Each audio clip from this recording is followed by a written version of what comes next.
الله.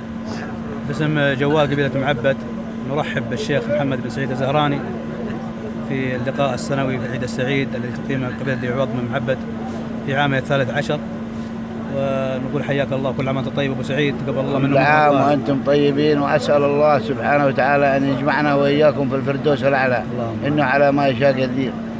وبعد نهنيكم بمناسبة العيد السعيد، ونقول كثر الله من امثالكم من الرجال الطيبين الذين يعني انشد بكم الظهر.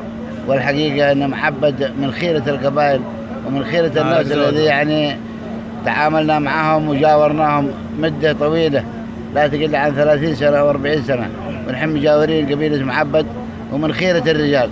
وهذا المعيد وهذا المخيم هذا والصيوان هذا له فترة كثيرة، والحقيقة أنه محافظين عليه، وهذا يعتبر من التراث الذي يعني يجب المحافظة عليه. ونشكر قبيلة معبد على إنشاء هذا الصيوان، وعلى رأسهم ناس معينين ما نبغى نخص واحد بالذكر، ولكن نقول بيض الله وجيههم جميعا وكثر الله خيرهم. وجهك أبيض وسعيد وشرفتنا، بيض الله وجهك، الله يحييك.